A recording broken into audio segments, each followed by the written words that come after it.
Wassail, beautiful people. It was a new tune. So, no notebook. I'm not doing part 2 today.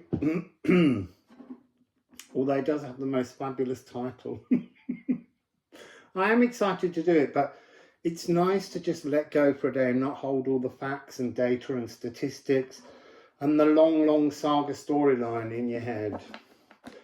So Pluto's slightly pulled his Biden out and he's working on transforming the way in which our muscles that join in and support our spine are becoming energized somehow to bring us into a new sort of posture.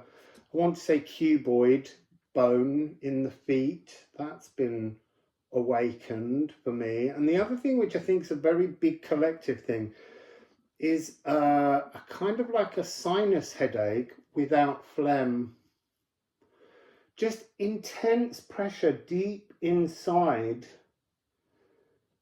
the head. That could be to do with this Pluto realignment. I feel like the Capricorn years, pardon me, I burped. Must be true.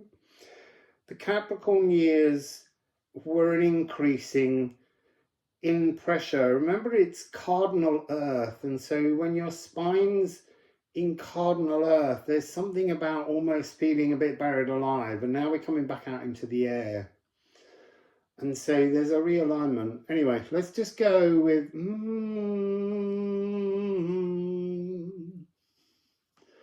let's just see. Poi, my boy, what do you want to say today?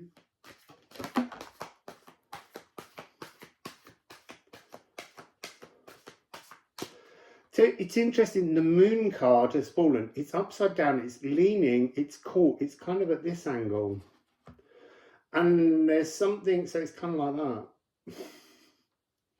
There's something about just the visual of that. Actually, the mirror's fallen from the wall. The delusions are falling from our eyes.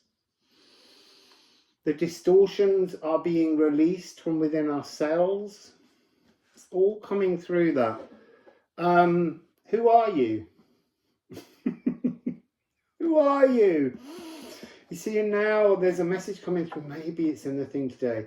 Thank you all so much for the comments that you leave. It especially fascinates me when you digest the videos in a way that maybe I don't when I'm delivering them, because they're just coming through. And I really enjoy your analysis of the messages. And there have been some fascinating ones. The video the other day that touched on the energy of shame, Lisa Richardson, hello Lisa, sent a fascinating message about disgust. And I am thinking about disgust. What's fascinating that I learned last night is the very innocent youngness, babies can recognize disgust.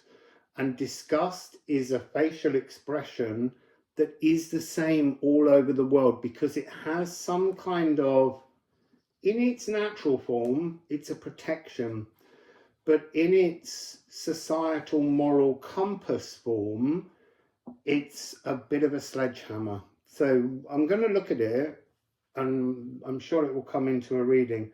I'm just being drawn to this on the bottom.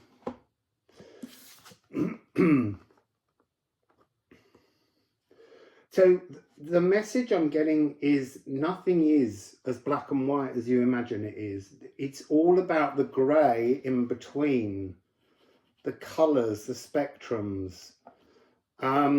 Soot is primal chaos, and primal chaos is the building blocks, the Lego bricks, if you want to call it, of our lives and the world around us. There's something there about this shattering of the mirror, this old mirror, is revealing, it's not really debris, it's revealing the cracks in the walls of the stagnant labyrinth. That would be the best way, I think. to describe that. I am shuffling again, but I'm thinking here it's all notes. See, that's so interesting. It's like, but you haven't sung an A. But soot is all notes, because all of the frequencies of the labyrinth, fluctuating, having a transparency to them so that we see through certain things. There are so many constructs in our world around us. And look, your world is the world that you see, feel, touch, scent, smell, taste from your perspective. So whatever I feel is personal to me. I'm just sharing ideas to help you to re-philosophize, but also because you help me to do that. That's the wonderful part. I concentrate better and clearer messages come out when I believe I'm sharing with you rather than doing something about me personally. And that's something I'm really aware of. So I'm not going to sing the A because it's all notes, but maybe the A is a stable anchor point. Let's just do it. There is a card face down. So A is the moon, the third eye, intuition. It's hermetical fusion. So maybe this is how you maintain. There's so many different ways in which you can form thought, meditation, mindlessness. Well, mindfulness is a bit mindlessness, in that it's about letting go, or at least allowing things to rise. You see, I'm being asked to say what are the 5 steps between. I don't know. Let's try and remember to come back to that.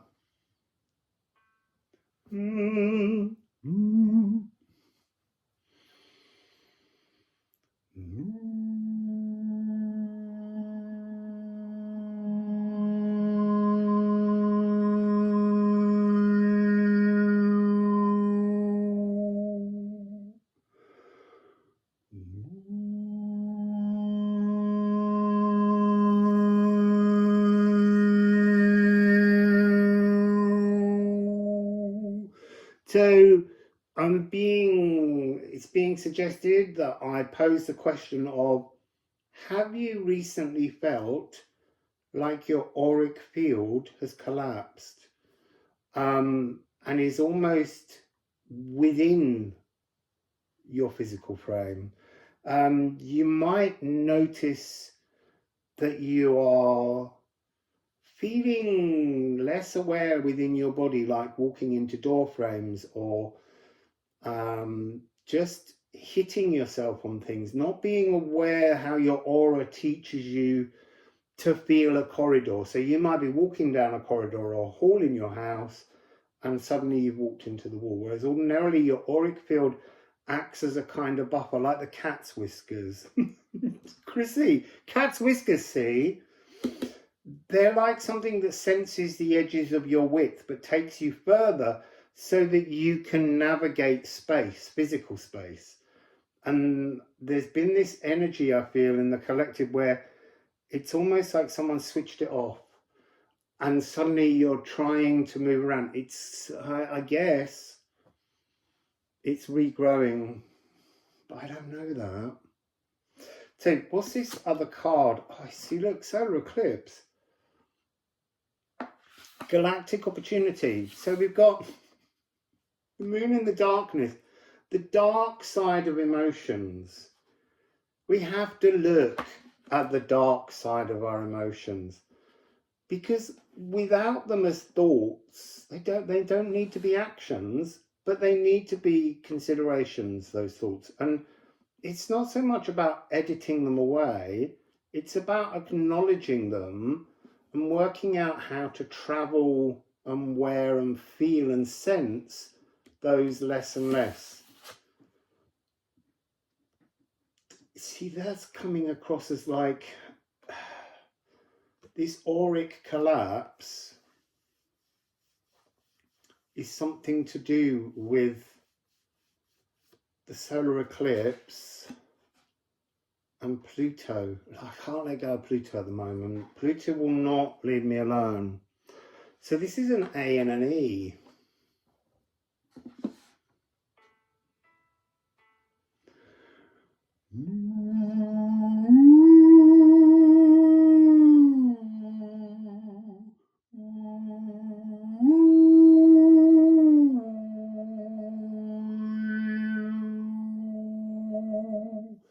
So in the A and the E, between the dark side of the moon and the sun, is this galactic sacral frequency of D. Maybe our aura has collapsed and it's to absorb and open space for this galactic. Because if we are following these videos, we're at the point where we're beginning to work now and understand our galactic origins, our galactic ancestry, rather than just the ordinary. And maybe for that to take shape, we have to recognize the collapse of the stagnant labyrinth that's been holding us in space. And so we're careering into the walls of the labyrinth as we're getting closer to exiting. You see, that's so interesting. I'm seeing that image of like trying to get out of a maze and there's all those kind of laser beams and your aura would trigger them. You've got to walk that last part. I want to say auralessness. In a lack of aura, it's like there's some kind of separation, a letting go by your galactic ancestry, your galactic heritage, for you to walk that last moment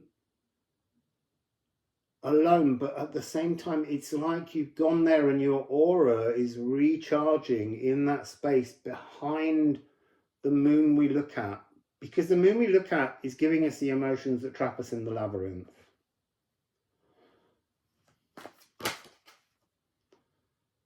You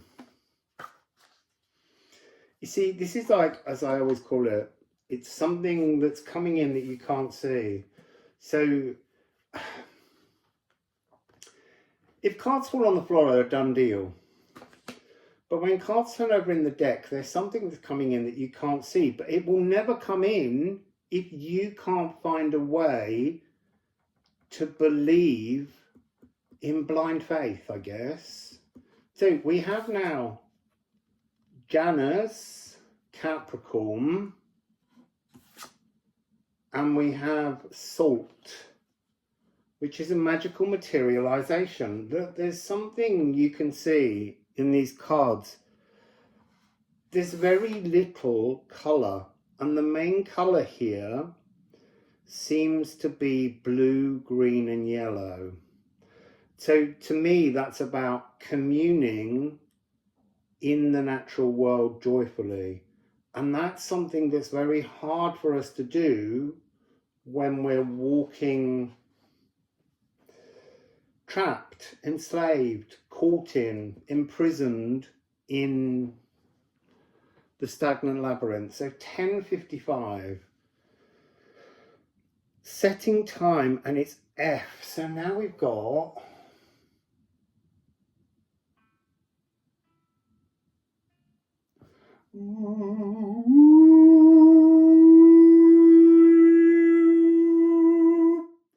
so because that's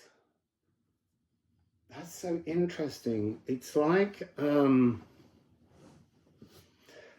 don't know how to explain this. What I'm seeing in my head is that higher is kind of, again, in this space.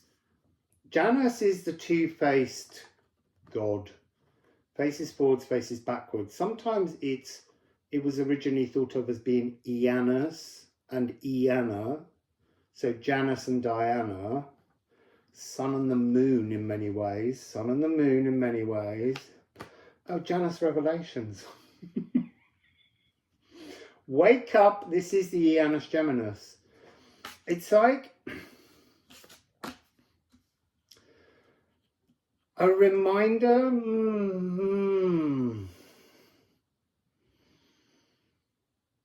like it's a primal scream of creation.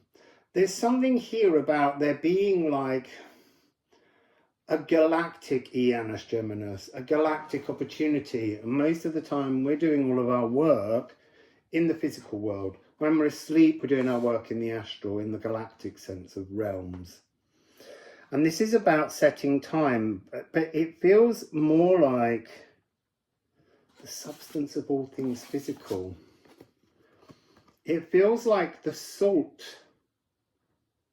frequency is what is part of somehow the energy that holds us fixed in time. And somehow up at the top in the lagoon, in the cosmic ocean, we're kind of dealing really with the notion of the god Oceanus, freshwater, source of water. And there's something here about the difference between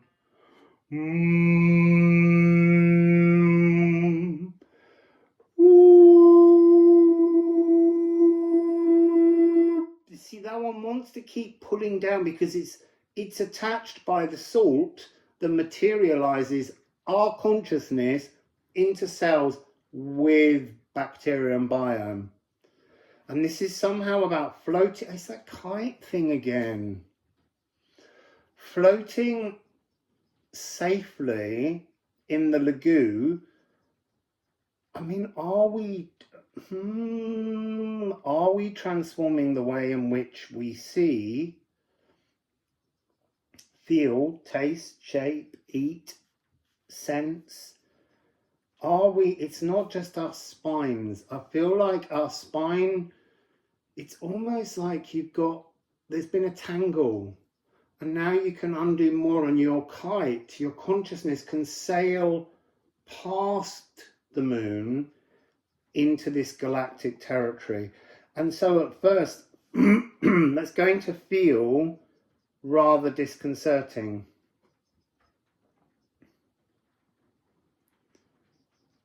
I want to say 8555 because of solar eclipse and salt.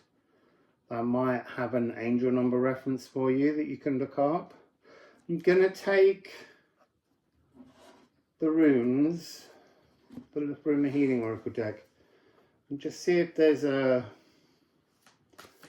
clarification, something else that needs to be understood about this. Flying through the night, floating on a wind.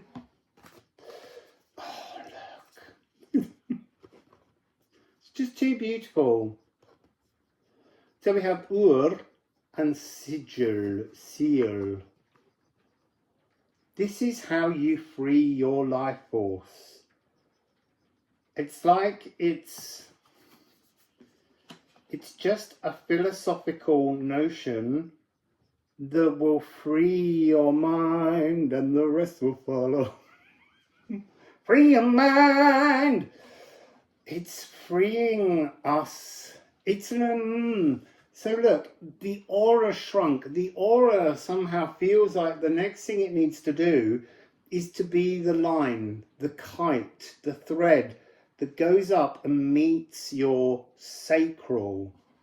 Well, it's going to meet all of them, but it begins at the sacral. And then it's being charged. That's being charged, like your other self, your higher self, is being charged up there in the cosmic lagoon, in the ocean.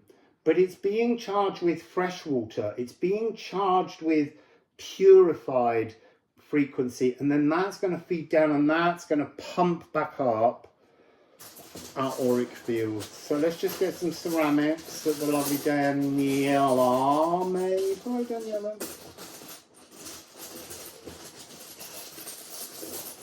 And then we'll sign off. And then tomorrow will probably be another one of these sort of readings, philosophical ponderances, so that I've got time to work on the next part of the soap opera. Yeah, look, something awaken, something new is awakening in you. Look, razor, alchemize, explore. Explore you. Explore what you're really feeling. So here's the thing. If you're now going to be exploring yourself in that high cosmic ocean, free from the stagnant labyrinth, the moral judgments, the shaming, the disgust, just to put it there for the moment, up there, and I don't want to call it what are your dreams, because dreams feel, because of the moon in Pisces card, like there's something that we just don't action. We have them as dreams and just assume they can only be dreams. But what would be up there your perfect life? What do you feel up there without any of the energies that you have down here in Stagnant Labyrinth? We've just smashed that up for the moment. It's gone. It's not there. It's just a whole new earth for you to enjoy the pleasure of living in. What do you want in that life? What do you want in that world? What would make you feel passionate, creative, happy, loved, worthy? Because somehow it has to begin up there as self-love, free of all the moral judgments down here. Just take them, sweep them all away for the moment. Just go up there. Let's fill our galactic sacral with what would truly resonate as joyful desires that we can then bring down and pump into our auric field and shine forward. So the last one you have is the past, the swelgeness. The swelgeness is gone. If we hold on to it, if we keep going over and over and over, then I may as well just hang that around my neck. We all may just as well hang the past around our neck and say, I don't know how to get past it. I don't know how to get past it, see? It's the past. It's done. It has to be consigned as a great teacher. A great teacher. It's hard to let go and to leave school and to go to big school, but it's time to go to big school. So, that was a beautiful message. I enjoyed that. So anyway, have a beautiful day today and all the rest. Go and work out what would make you dreamily happy. Wassail.